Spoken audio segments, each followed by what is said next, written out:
Coming in hot on the heels of the new Tyranid Codex, the Marines are looking to be joining us as the second Codex of 10th edition very soon, and although we don't know exactly when it's going to be coming, Warhammer community have already begun teasing us with a few of the updated detachment rules that we can expect in the book. And as you would imagine, they do broadly follow the old chapter focused ones from earlier editions, a Salamander, an Iron Hands, a White Scars themed set of detachments are pretty much what we were all expecting, but there are in addition a few very cool additional rules and abilities which will be coming alongside these new ways to build your army. First up though, before we get into that, there is a huge change they've announced in the new codex that they talked about in the article today, and that is a big change to Oath of Moment, the Space Marine army ability. It's getting a rather big amendment, meaning that you still choose a target for your army to get rerolls against, but in the new codex it is not full hit and wound rerolls anymore, it is just hit rerolls.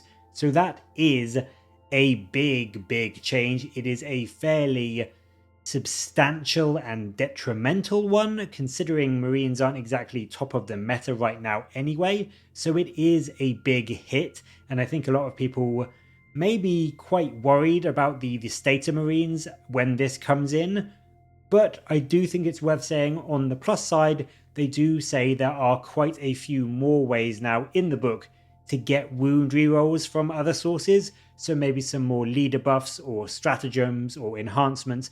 There are going to be other ways throughout the codex to get those wound rerolls back. However, onto the detachments, and the first one they show off is the first company task force. As you'd expect, this one is focused on your Terminators, your Stern Guard, your Vanguard and your Blade Guard, all of your super strong, super elite first company units. And the detachment rule for this is rather familiar because it essentially gives you the old Oath of Moments back. What it does is it gives you full wound rerolls against your Oath of Moment target. However, it is a once per battle ability. It does last the whole battle round until your next command phase, so you can still get a good few phases of rerolled wounds against a particular target, but it is only once. So yes, that does make it a bit feels bad, I suppose, compared to losing the old oaths, which we are getting in the very same book. So it does feel a bit bad, I admit, but still, it is a very strong rule to have, and it means you can absolutely do a huge amount of damage to that one key enemy unit that you really do need to destroy. And I think it's worth still noting that although Marines aren't doing amazingly at the moment, Oath of Moment is considered a very strong, almost too strong ability, so getting that reined back in as the army rule does feel bad, but you are kind of getting it back for a little while with this, and it is still going to be super strong. You can definitely swing a game in your favor if you manage to kill a big important unit or something like a Wraith Knight or Allied Knight that your opponent may have in just one battle round. So it is good, it is a good detachment ability. I do just get that it does feel a bit compared to losing the current oaths that we have at the moment. They also give us an example of an enhancement and a stratagem from the first company task force, Iron Resolve being a very handy 5-up Feel No Pain for a Terminator leader, but then on top of that, it gives you a once per battle, one phase ability to spread that 5-up Feel No Pain to the unit that the bearer is with. So a Terminator captain with 10 Terminators, for instance, can now, for a single phase, be sitting on a very healthy toughness 5, 2+ 4-up Invuln, and 5-up Feel No Pain. So if you are being targeted by a Wraith Knight or your unit is the enemy Marine Oath of Moment target, you can pop this and you will have a much better chance of living through that torrent of firepower coming your way. And then in a stratagem that really ties into that enhancement really well as well, the stratagem they show is called Legendary Fortitude.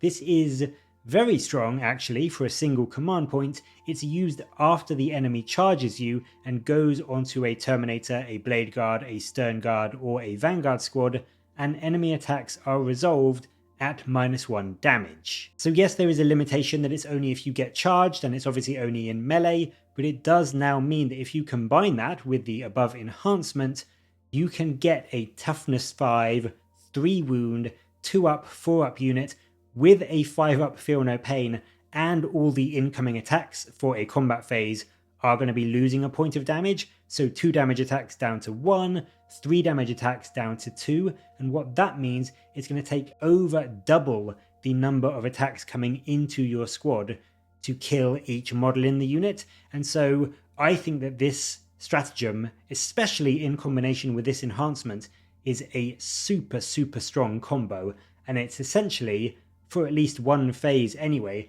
going to make one unit essentially unkillable unless your opponent just dedicates their entire army to just charging into them and trying to kill them. So there are some very strong combos in this, and what they've shown off today I think are some very cool abilities for this detachment. It seems like a relatively strong one. I think the detachment rule is good, if a little bit feels bad.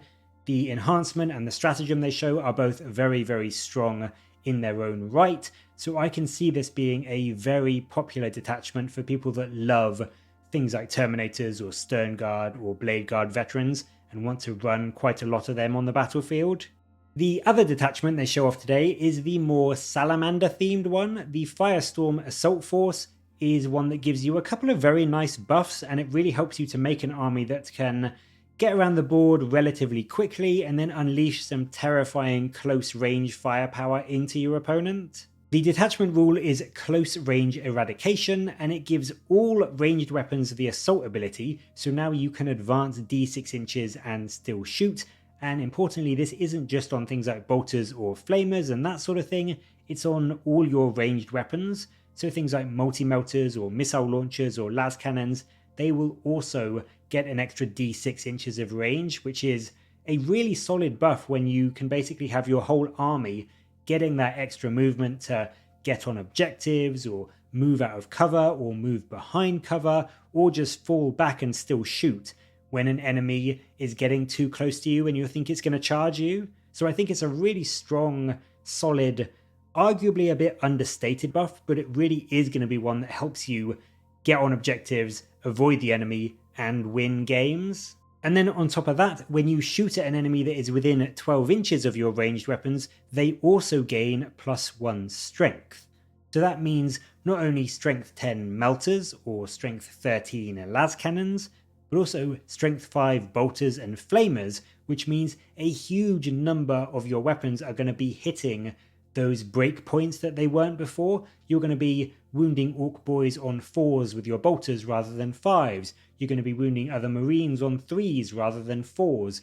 Light and medium tanks will now be wounded on 3s rather than 4s with your melter. And even things like knights will now be wounding on 3s rather than 4s with your las cannons when they get to within 12 inches. So I do genuinely think this is a really strong buff for your ranged weaponry, especially when the enemy is sort of bearing down on you, or as the game kind of gets into turn 2 and 3 and 4 and the armies are a bit closer together. You can just unleash a huge amount of devastating firepower and kill a lot more than your opponent may be expecting, because you essentially will be having +1 to wound thanks to those breakpoints on a lot of your weapons when you get to within 12 inches. And then finally they show off an enhancement for this detachment. This one is, I mean, it's kind of cool I guess, but it's not amazing. It gives the bearer's melee weapons +3 strength. So now you have strength 8 power swords or strength 11 power fists. It's a nice little bonus, and I mean, it can be cheeky against the right target if it gets you essentially +1 to wound.